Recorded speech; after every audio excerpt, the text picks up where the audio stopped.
Somewhere in a cave in southern France, a hand is pressed against cold stone. The air is thick with the smell of animal fat burning in a stone lamp. Outside, mammoths still walk the earth. The last ice age has locked half the planet under glaciers, and in the flickering dark, someone, a human being not so different from you, takes a hollow bird bone, fills it with red ochre powder, presses their hand flat against the cave wall, and blows. When they pull their hand away, a perfect silhouette remains, a handprint, 36,000 years old. That image has survived wars, extinctions, the rise and fall of every civilization ever built.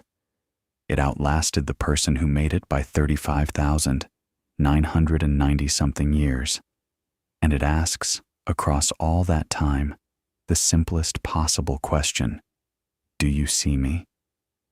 That moment, that one gesture in the dark, is one of the most important in all of human history, not because of what it created, but because of what it required. A mind capable of abstraction, an imagination that could reach beyond hunger, beyond the cold, beyond the immediate and crushing reality of survival, towards something that had never existed before. Meaning, memory, the desire to leave a mark. But here is what haunts me about that hand on the wall. That person did not appear from nowhere. They were the result of something so vast, so ancient, so brutally patient, that measured against it, every empire, every religion, every century of recorded history is barely a breath. This is the story of how that person was built, how you were built. And it starts not with a cave, not with a human, not even with a primate. It starts with a rock falling from the sky. Act 1. The world before us, 66 million years ago. 66 million years ago, Earth was not yours. It didn't belong to anything that would recognize you, fear you, or understand you. It belonged to a dynasty so dominant, so thoroughly entrenched, that there was no obvious reason it should ever end. The dinosaurs had ruled for over 160 million years. To put that in perspective, the time between the last dinosaur and you is about 66 million years. The time the dinosaurs actually ruled is more than twice that. Their reign wasn't a blip. It was the default state of vertebrate life on this planet. And it worked. It was a staggeringly successful experiment. The skies were crossed by pterosaurs, flying reptiles with wingspans stretching up to 11 meters, wider than a small aircraft. The oceans were patrolled by mosasaurs and plesiosaurs, apex predators of terrifying efficiency. And on land, creatures of almost incomprehensible size and variety filled every conceivable niche. Predators, grazers, armored giants, creatures that shook the ground when they moved. Mammals existed in this world, but only barely. Small, warm-blooded, mostly nocturnal. They were the afterthought of a world that hadn't designed itself for them. Most were no larger than a rat. They scrambled in the underbrush, ate insects and seeds, avoided everything larger than themselves, and bred fast to compensate for their short lives. For tens of millions of years, that was the ceiling. That was the arrangement. Stay small. Stay hidden. Stay alive. Don't get noticed. Then, 66 million years ago, something arrived from the sky that changed everything about that arrangement. A rock. An asteroid roughly 10 kilometers wide, about the size of Mount Everest, traveling at somewhere between 20 and 70 kilometers per second. The energy released on impact was equivalent to billions of nuclear weapons detonated simultaneously. The strike site in what is now Mexico's Yucatan Peninsula vaporized instantly. Superheated debris was thrown into the upper atmosphere and rained back down as fire across multiple continents. Forests burned, The sky turned orange, then dark. A global winter descended. The sun was blocked for months, then years. Photosynthesis collapsed. The plants died. The animals that ate the plants died. The animals that ate those animals died. 3 out of every 4 species on Earth were erased. The ocean chemistry changed. The food chains that had sustained complex life for hundreds of millions of years simply stopped functioning. When it was finally over, and it took a long, long time to be over, the age of dinosaurs had ended, not with a slow fade, not gradually, with a door slamming shut, and in the silence that followed, in the empty, cooling world, in the absence of the giants who had occupied every major niche for 160 million years, those small, shivering, unnoticed mammals looked up and found that the world, for the first time in forever, was theirs. This is where our story begins. Act 2, climbing into the future, 55 million years ago. The world that rebuilt itself after the extinction was strange, warmer in some places, greener in others. The ecological architecture that had supported the great dinosaur dynasties was gone, and in its absence, the survivors began to radiate, filling empty niches at a pace evolution rarely sustains outside of mass extinction events. Mammals, freed from the ceiling they had lived beneath for so long, began to diversify explosively. Within a few million years, they had produced horses, whales, bats, elephants, and carnivores of every description. The template of mammalian life was being tested against every conceivable environment at once, and some of them went into the trees. This might seem like a minor detail. It was one of the most consequential decisions in the history of life on Earth. Life in the forest canopy is an entirely different problem from life on the ground. On the ground, you can be big. You can be slow. You can rely on mass, on armor, on brute force. The canopy doesn't allow any of that. Up in the trees, the branches are narrow, the distances are unpredictable, and the consequences of miscalculation are immediate and fatal. You cannot guess. You cannot approximate. You need precision. You need to judge distance exactly. You need to grip with confidence. You need to know, in a fraction of a second, whether the branch you're reaching for will hold your weight. Fail once, and you fall. So evolution, that relentless, blind, patient sculptor, began selecting for a very specific suite of traits. Eyes that faced forward rather than to the sides, providing overlapping fields of vision and the ability to perceive depth in 3 dimensions. Hands and feet that could grasp rather than simply support weight, with flexible fingers and opposable digits that could wrap around irregular surfaces. Flexible shoulder joints capable of reaching in multiple directions, and brains increasingly tuned to process visual information with extraordinary resolution. These were the first true primates. Small, unremarkable by most standards, appearing around 55 to 60 million years ago. Some were no larger than a mouse. Some resembled modern lemurs or tarsiers. None of them would strike you, looking at a fossil, as the beginning of anything particularly significant. But inside those tiny skulls, something was happening that would echo forward through the next 55 million years. Evolution had begun selecting not for size or strength or speed, but for computing power, for the capacity to model the physical world in 3 dimensions, to coordinate complex movements with precision, to process sensory information faster and more accurately than anything that had come before. Minds, once they begin to grow, are difficult to stop, and in the trees, they had just begun. Act 3. The social arms race, 35 million years ago. For millions of years, primate evolution was largely a story of individual adaptation. Better eyes, better grip, better balance. But around 35 million years ago, something new entered the equation. Other primates. Living in groups is not simply living near each other. It's a completely different cognitive environment. Every individual in a social group is simultaneously a resource and a threat. They might share food with you, or steal it. They might protect you from predators, or leave you to die if it serves their interests. They might remember your kindness over years of alliance, or betray you the moment the calculation changes.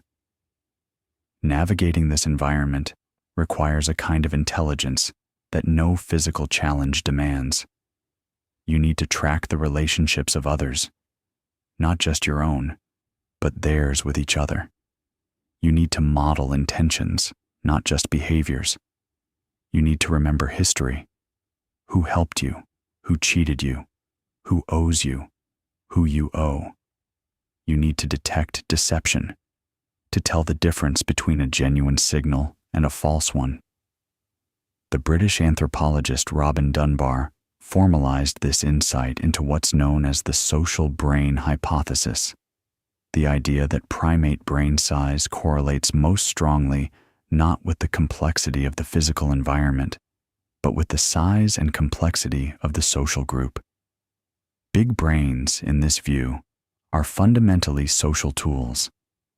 They evolved to manage relationships, not landscapes. The implications of this are profound. It means that the cognitive infrastructure underlying everything uniquely human, our capacity for empathy, for narrative, for moral reasoning, for politics and art and love, did not begin with any grand evolutionary purpose.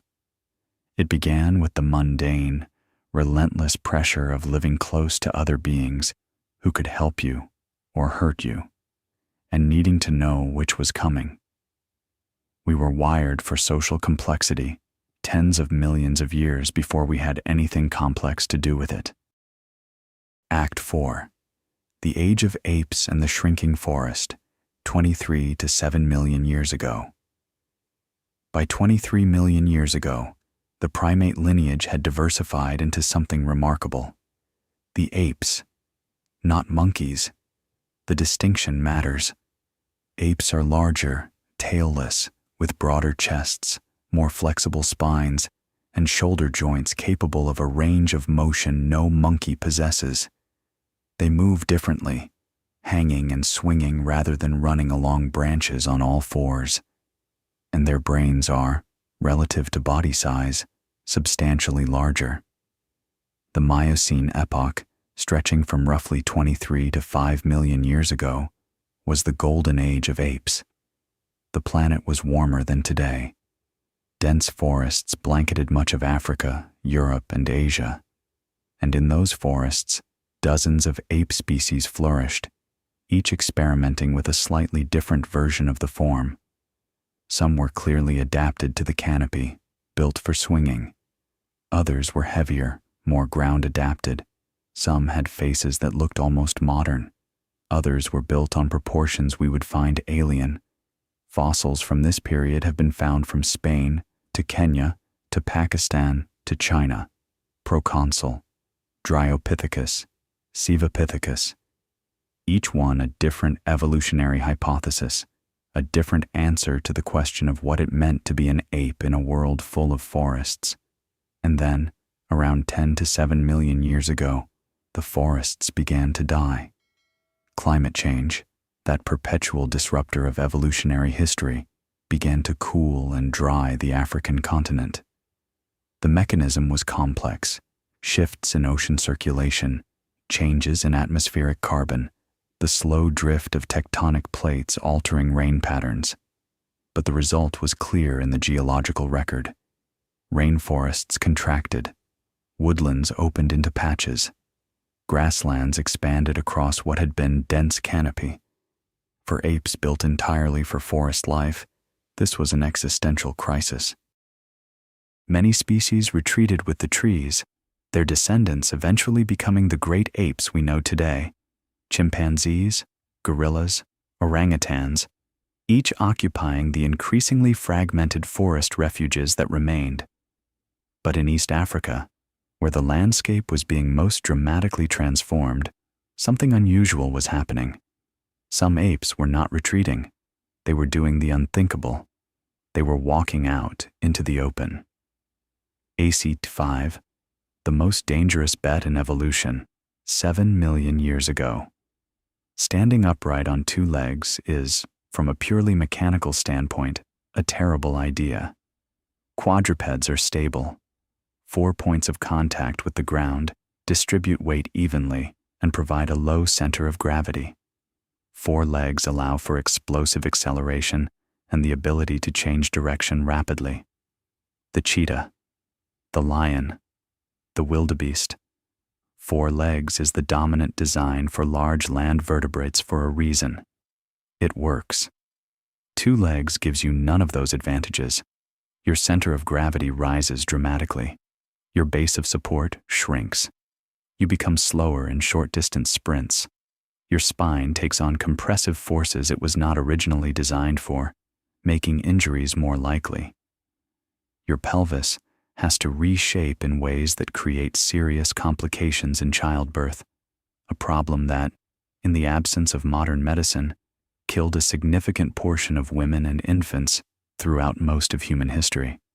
So why, in the face of all those costs, did bipedalism evolve? Why would evolution select for a form of locomotion that seems, on the surface, so much worse? The answer is that it's only worse at some things. At others, it's extraordinary. Walking upright on 2 legs is, over long distances, one of the most energy-efficient forms of locomotion in the animal kingdom. The human stride, that pendulum motion, weight swinging forward, energy partially recovered with each step, consumes far less energy per kilometer than the quadrupedal gaits of our primate relatives.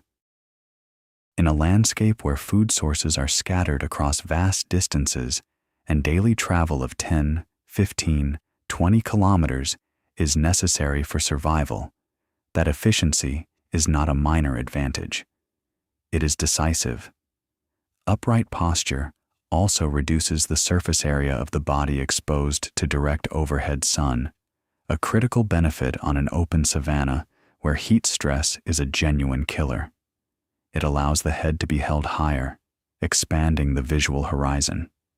It frees the hands entirely from the work of locomotion, making them available for carrying food, infants, and eventually tools. And it may have made wading through shallow water, an important food source in some environments, dramatically easier. The earliest known creatures showing evidence of bipedal locomotion appear around 7 million years ago in Africa. Sahelanthropus chidensis, found in Chad, is known mostly from a skull. But the position of the foramen magnum, the hole through which the spinal cord exits the skull, suggests the head was balanced atop an upright spine rather than held in front of a horizontal one. Orrorin tuganensis, found in Kenya around 6 million years ago, shows thigh bone anatomy consistent with upright walking. Ardipithecus ramidus, dated to 4.4 million years ago, had a pelvis and foot structure adapted for ground walking, while retaining a grasping big toe that still allowed for tree climbing. These were not humans. They walked awkwardly by modern standards, and they still spent significant time in trees. But they had crossed a threshold. They had committed, partially, experimentally, but irrevocably, to a new way of moving through the world. And that single change would cascade through the next 4 million years of evolution, with consequences none of them could possibly have foreseen. Act 6. Lucy, the face of our deep past, 3.2 million years ago. On the morning of November 24, 1974, in the Afar region of Ethiopia, Paleoanthropologist Donald Johanson was walking a dry gully with a graduate student when he spotted a fragment of arm bone protruding from the sediment. Then another bone. Then another. Over the next 3 weeks, his team recovered 47 bone fragments, nearly 40% of a complete skeleton, from a creature that had lived and died 3.2 million years ago. She was female, perhaps 25 years old at death, just over 1 meter tall. Her species was named Australopithecus afarensis. She was nicknamed Lucy after the Beatles song playing in the camp on the night of the discovery, Lucy in the Sky with Diamonds. For decades, Lucy was the most famous fossil in the world, and she deserves the fame, not because she was dramatic to look at, but because of what she revealed. Lucy was not human. Her brain volume was roughly 1/3 of ours, closer to a chimpanzee's. Her face projected forward rather than lying flat. Her arms were long relative to her body, and her finger bones showed the slight curvature associated with regular tree climbing. She was, in many respects, more ape than human, but her lower body told a different story entirely. Her pelvis had the broad, shortened shape of a biped. Her knee joint showed the inward angling, the valgus angle, that characterizes human legs and allows for an efficient upright stride. The anatomy from the waist down was unmistakably oriented toward walking on 2 legs. Lucy was a mosaic, part ancient, part new. She carried her arboreal past in her upper body, while her lower body had already committed to the ground.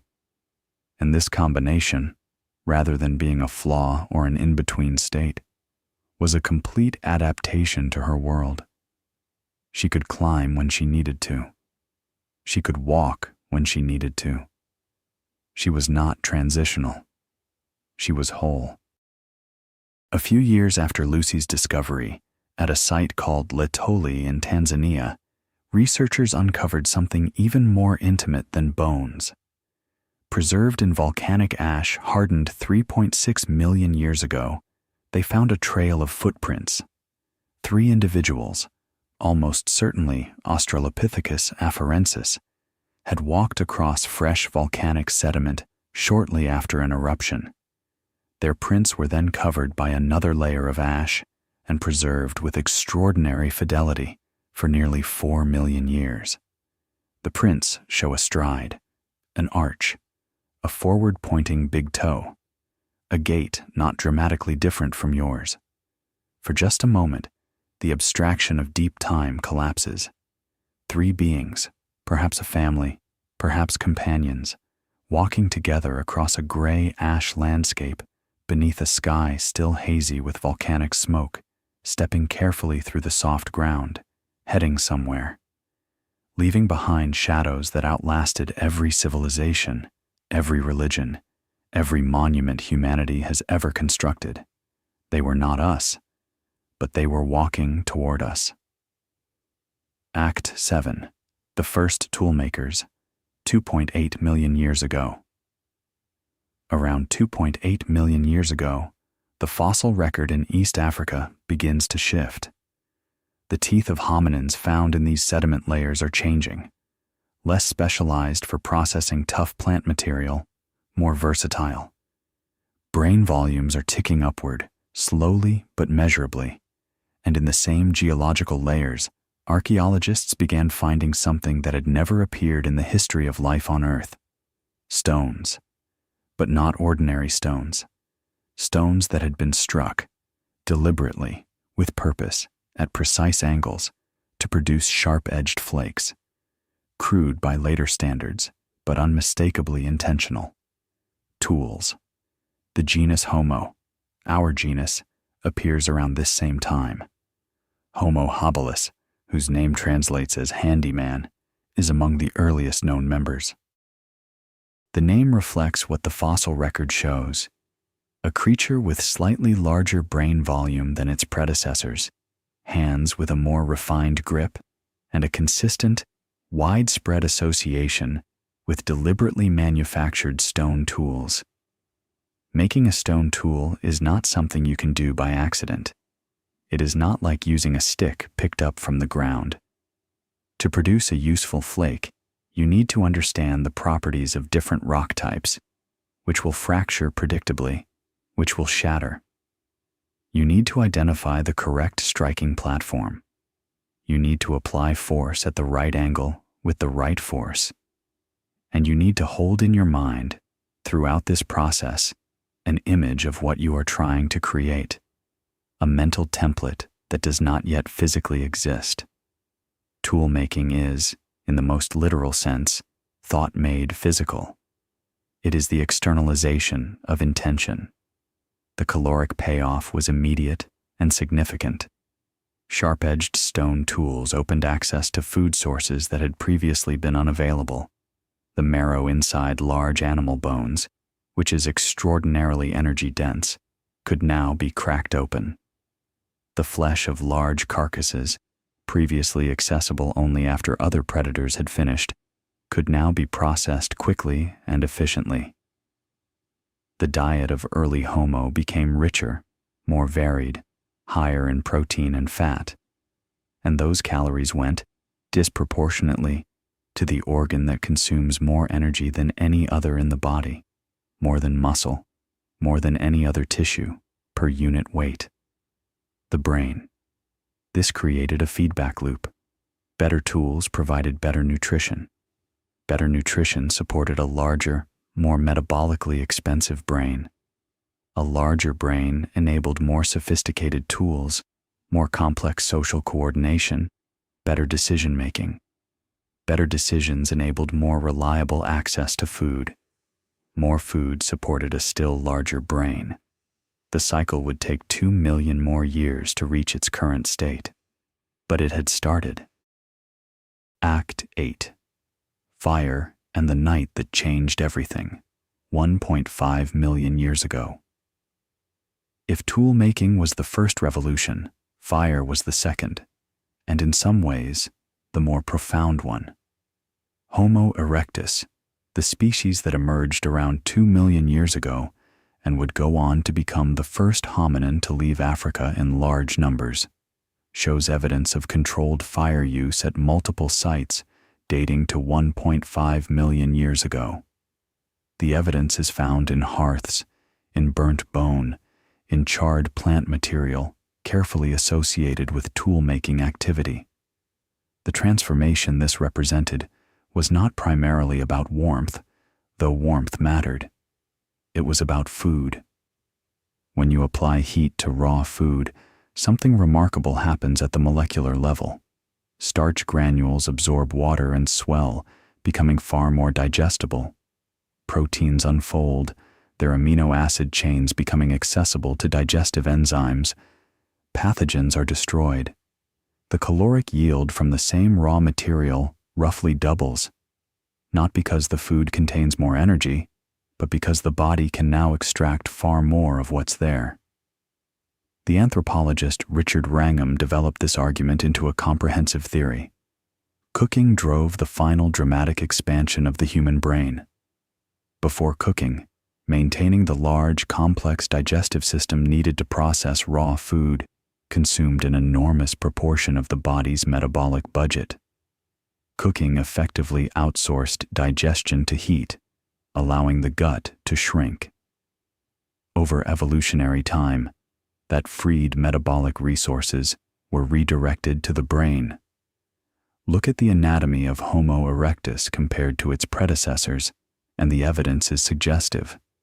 Smaller teeth, shorter jaws, a body that, for the first time in the hominin lineage, begins to look genuinely proportionate, taller, with longer legs, built for distance travel rather than tree climbing.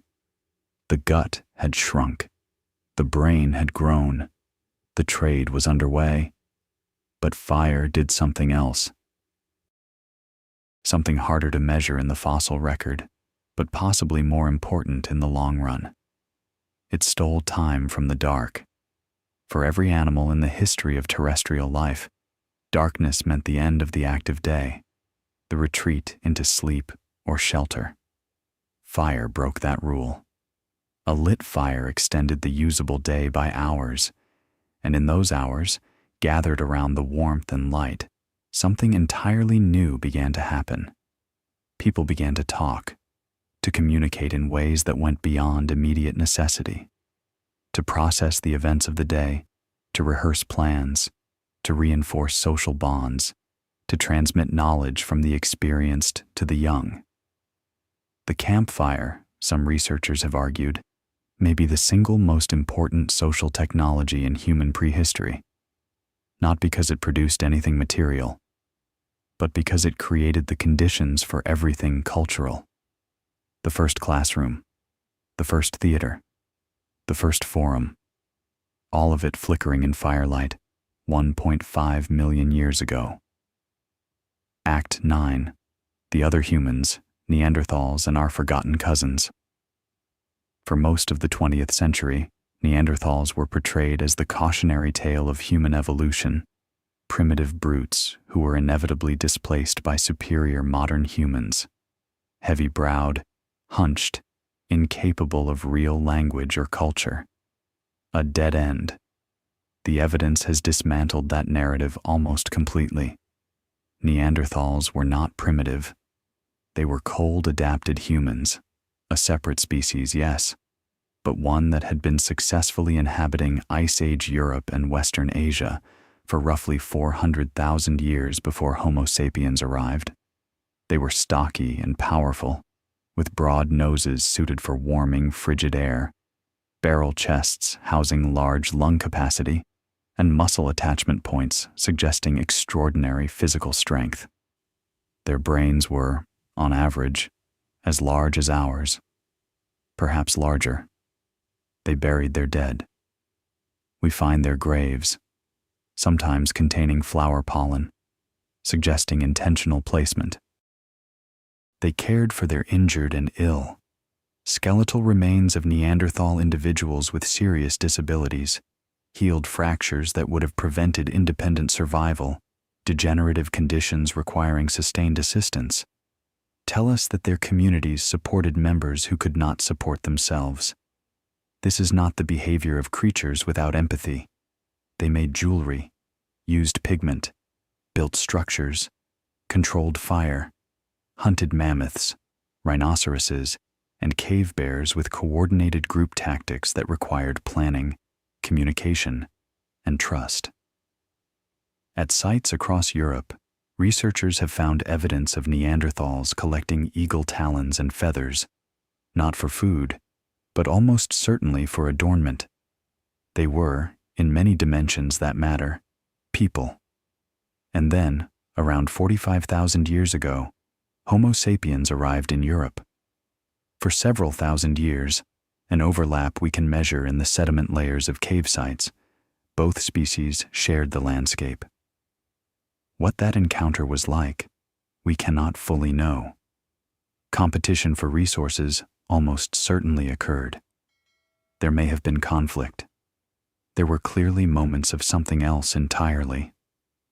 Genetics has settled one question definitively. They interbred with us. Today, every person alive with ancestry outside of sub-Saharan Africa carries between 1 and 2% Neanderthal DNA. Functional sequences involved in immune response, metabolism, hair texture, and resistance to certain diseases. Some populations carry even higher proportions. In parts of Asia and Oceania, people also carry genetic traces of a third human species, the Denisovans, known mostly from a few bones found in a Siberian cave, but whose genetic shadow persists in modern human genomes. We did not simply replace our cousins, we absorbed them. They are inside us, in the immune genes that protect us from diseases they learned to fight over 400,000 years of European winters. Their evolutionary wisdom lives in our cells. What killed them? We don't fully know. Climate change, competition, perhaps disease carried by modern humans to which Neanderthals lacked immunity. By around 40,000 years ago, they were gone, their 400,000-year story ending quietly in the archaeological record, while the species that had interbred with them continued to spread. Act 10. The revolution inside the skull. 50,000 years ago. Around 50,000 years ago, something ignited. Not physically, not in the landscape, in the mind. The archaeological record shows, across this period, a sudden and global explosion of symbolic behavior, unlike anything that had appeared before.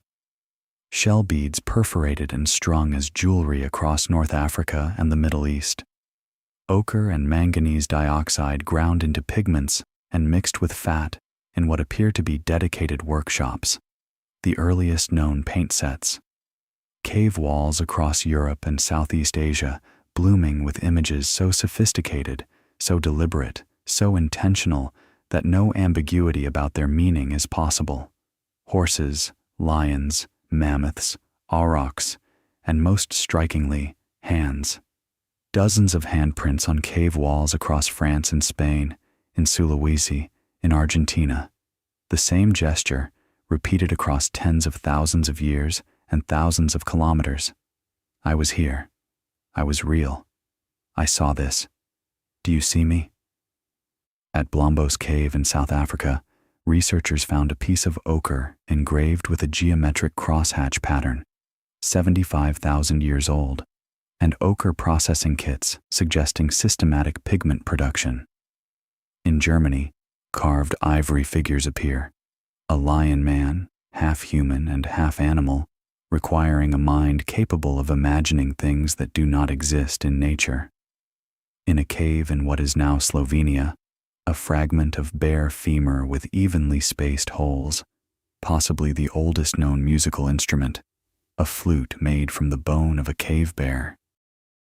This moment, sometimes called the Upper Paleolithic Revolution or the Cognitive Revolution, marks the point at which human behavior becomes unmistakably, irreversibly modern. What changed?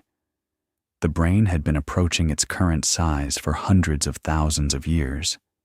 Language capacity had been building for far longer. The infrastructure was present long before the explosion of symbolic behavior.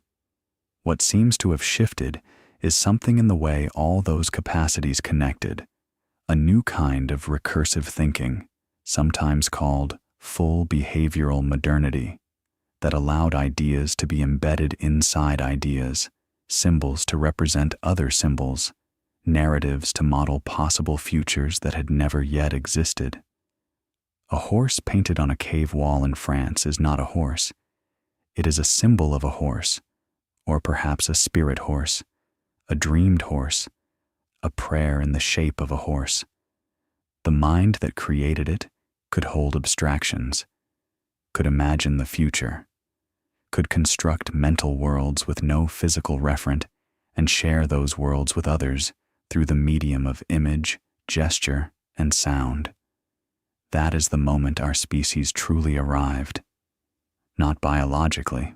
Biologically, we had been modern for much longer, but cognitively, culturally, in every way that shapes the world we actually live in. The hand on the cave wall was a declaration, not just of existence, but of consciousness. Act 11. The Great Dispersal, Crossing the World. Armed with that cognitive power, and with tools, fire, language, and accumulated knowledge, Homo sapiens began to move, out of Africa, through the Middle East, and across Asia, down the coasts of Southeast Asia, and, in one of the most astonishing feats in human prehistory, across open ocean to Australia. This journey required crossing at least 70 kilometers of open sea. There was no visible destination. The people who made it had never seen the other shore. They built watercraft, rafts or simple boats, and pushed off into the unknown, navigating by stars, by currents, by whatever knowledge their culture had accumulated about the behavior of ocean and sky. They arrived around 65,000 years ago and became the Aboriginal Australians, a population whose cultural continuity stretches unbroken from that first arrival to the present day, making it arguably the oldest continuous living culture on Earth. Into Europe, into the deep forests of Central Asia, across the high plateaus of Tibet, where the thin air at altitude requires physiological adaptations, genetic variants, interestingly, partially inherited from the Denisovans, that allow the body to process oxygen efficiently, through Siberia into the brutal cold of the subarctic. And then, around 20,000 years ago, some of those Siberian populations crossed into North America, walking or following coastlines by boat, across the land bridge now submerged under the Bering Sea. Within a few thousand years, their descendants had reached the southern tip of South America. In the span of perhaps 10,000 years, humans had colonized 2 entire continents, from Arctic tundra to tropical rainforest, to high-altitude desert, to temperate coastline, each environment demanding completely different technologies, social structures, ecological knowledge, and survival strategies. No other species in the history of vertebrate life has spread across such a range of environments so rapidly. The key was not biological adaptation. Genes changed too slowly for that. The key was cultural adaptation.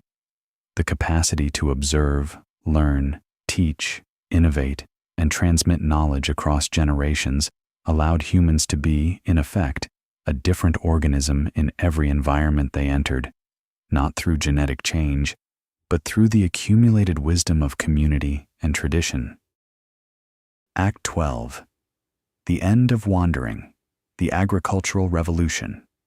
For roughly 95% of the time Homo sapiens has existed as a species, we were nomads, hunter-gatherers, following the seasons, the herds, the ripening of wild plants, the rhythms of a world we were part of rather than in control of. The evidence suggests this was not a life of deprivation. Skeletal records from hunter-gatherer populations consistently show better overall health, fewer signs of nutritional stress, and stronger bone structure than the first agricultural communities that replaced them. The working day was, by most estimates, shorter. The diet was more varied. The social structure was more egalitarian. In small mobile groups, the concentration of power and wealth that defines larger societies is simply not sustainable. We were not waiting for agriculture. We had found a balance. And then, beginning around 12,000 years ago, in multiple locations independently and without contact with each other, that balance broke. In the Fertile Crescent, the arc of land stretching through modern-day Iraq, Syria, Turkey, and Iran, where 2 great rivers, the Tigris and Euphrates, made the soil extraordinarily productive, people began to do something they had never done before. They stayed. They came back to the same places year after year, tending patches of wild grain, protecting them from animals, selecting seeds from the most productive plants for the next planting, wheat and barley, lentils and peas, and alongside the plants, animals, goats and sheep, later cattle and pigs. The same process unfolded independently in at least 6 other locations: rice and millet in the Yangtze and Yellow River valleys of China, sorghum and pearl millet in West Africa, maize and squash in Mesoamerica, potatoes and quinoa in the Andes, yams in New Guinea.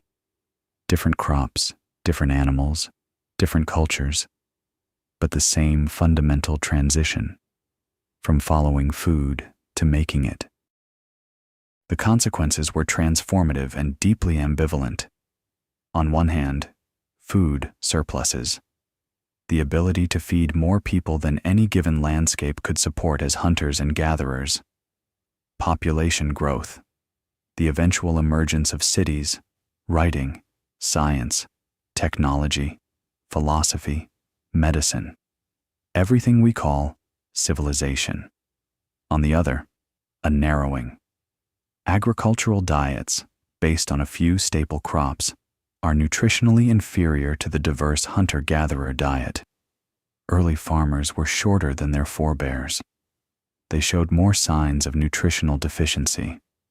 They lived in closer proximity to their own waste and to domesticated animals, creating the conditions for infectious disease at scales impossible in small nomadic groups. Plague, smallpox, influenza. The great epidemic diseases of history are, almost without exception, products of the agricultural transition. And with surplus came something even more consequential: inequality. When food can be stored and accumulated, it can be owned. And when it can be owned, it can be controlled. The relatively flat social structures of hunter-gatherer bands began to stratify. Elites emerged. Land became property. Labor became something that could be extracted from others by force.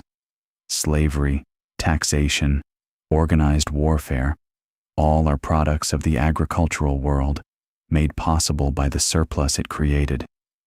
The agricultural revolution gave us civilization. It also gave us every structural injustice civilization has ever produced. Act 13, Writing and the Immortality of Ideas. In the city of Uruk, in Mesopotamia, around 3200 BCE, a scribe pressed a wedge-shaped stylus into a wet clay tablet and made a series of marks that recorded a grain delivery. It was accounting, administrative record-keeping, nothing poetic, nothing spiritual. The first writing was invented not to capture beauty or preserve wisdom, but to prevent cheating. And yet it was one of the most consequential inventions in human history. Before writing, every piece of knowledge that existed in the world existed in a human mind. It could be spoken, taught, demonstrated, transmitted from person to person in the living chain of oral tradition. But oral tradition is imperfect. It changes with each retelling. It depends entirely on the memories of the living. When the people who hold a piece of knowledge die, that knowledge is in danger. Writing severed the dependency between knowledge and the body that held it. A mathematician dead for 4,000 years can still transmit his proofs, in his own words, with perfect fidelity. A physician can describe a treatment that saved lives in ancient Egypt, and a modern reader can evaluate it directly. A lawgiver can inscribe rules that bind communities not yet born. Writing made knowledge cumulative in a way that oral tradition never could, allowing each generation to build on the full inheritance of everything that came before, rather than only what memory had preserved. The same discovery was made independently, at different times, in different scripts, in Egypt, in the Indus Valley, in China, in Mesoamerica. Each civilization, working without knowledge of the others, arrived at the same insight, that ideas could outlive the minds that produced them. That thought could be made permanent.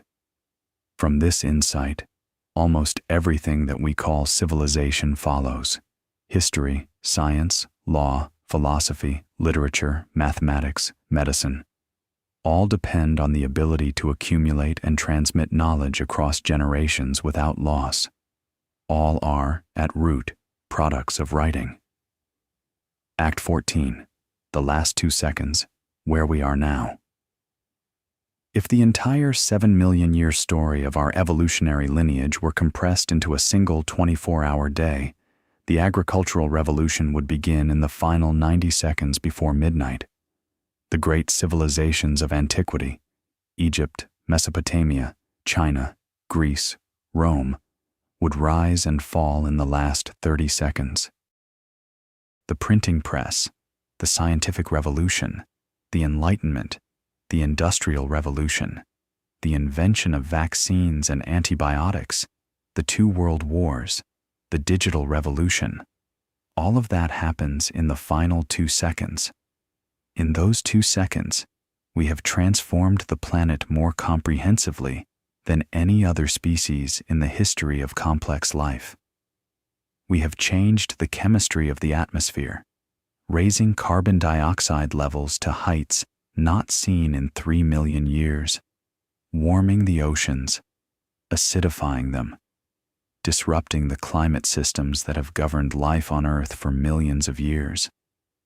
We have driven species to extinction at a rate hundreds of times the natural background rate, reshaping ecosystems that took millions of years to build. We have extracted, processed, and redistributed more of the Earth's material in the last 2 centuries than in all of prior human history combined. We have also, in those same 2 seconds, developed vaccines that have saved hundreds of millions of lives, mapped the human genome, the 3 billion-letter biochemical instruction set that runs every cell in your body, walked on the moon, built instruments that can detect gravitational waves produced by the collision of black holes 1 billion light-years away, created the Internet, a globally distributed network through which essentially all of human knowledge is instantly accessible to any person on Earth with a connection. We are a species of staggering contradictions. We have cured diseases that once seemed divine punishment and created new epidemics of chronic illness born from the mismatch between our ancient bodies and our modern environments. We have connected the world and simultaneously created systems for the mass production of loneliness and misinformation. We have built tools of unimaginable creative power and tools of unimaginable destructive capacity, often the same tools. We are, in the most literal and disorienting sense, evolution becoming conscious of itself. And we are struggling, openly, visibly, consequentially struggling, to understand what that means.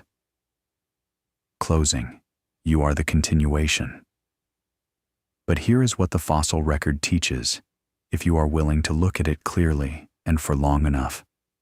We have always been in over our heads. Every major transition in our evolutionary story, bipedalism, fire, symbolic thought, agriculture, civilization, involved stepping into a domain of challenges for which we were not yet equipped. The Pleistocene was full of species far better adapted to its specific conditions than we were. The grasslands of Africa were patrolled by predators faster and stronger than any hominin. The ice ages were brutal beyond any modern experience.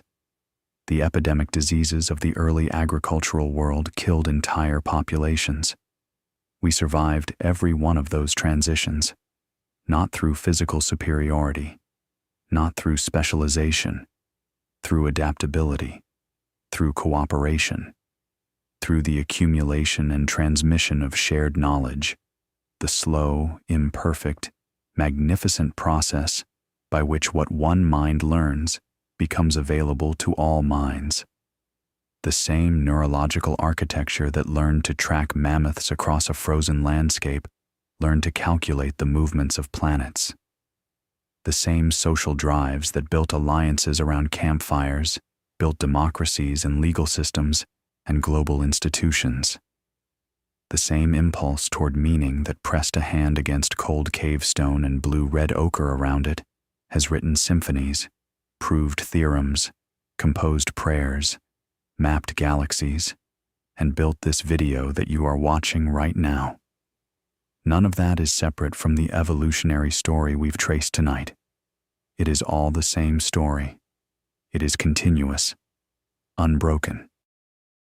Stretching back without interruption from the moment you were born, through your parents and their parents, through 100,000 years of Homo sapiens, through 2 million years of genus Homo, through 7 million years of the hominin lineage, through 55 million years of primate evolution, through 66 million years of mammalian diversification, through the impact that ended the age of dinosaurs and reset the entire trajectory of vertebrate life on Earth.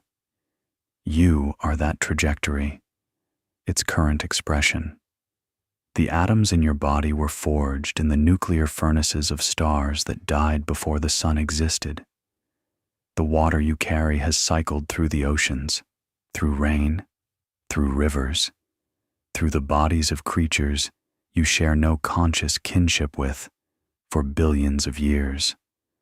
Your immune system carries genetic knowledge about pathogens learned by Neanderthals in Ice Age Europe and preserved through 40,000 years of interbreeding and natural selection in your cells. The capacity for language that you use every day was shaped by the social pressures of groups that gathered around fires in landscapes that no longer exist, speaking in tongues that no living person will ever hear. You are not separate from that past. You are its continuation, its most recent, most elaborate, most fragile, and most powerful expression. The questions that define your moment, what we owe each other, how we live alongside the planet, what kind of future we are willing to work toward, are not new questions. They are the oldest questions in the human story. The questions that have been asked in different forms, in every era, in every culture, in every language that was ever spoken. Our answers have been incomplete and inconsistent and often catastrophically wrong.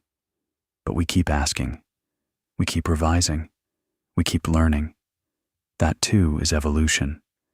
We've been working on the answers for 7 million years. We haven't finished yet. End card. If this story moved something in you, if it gave you even a fraction of the sense of scale and meaning that I feel every time I go back to the fossil record, please subscribe. There are so many more stories like this one. Each one begins with the same question: how did we get here? And each one ends somewhere you didn't expect. Leave a comment below. Tell me which moment in this story hit hardest. The handprint, the footprints in the ash, the Neanderthal grave, the first fire. I want to know. See you in the next one.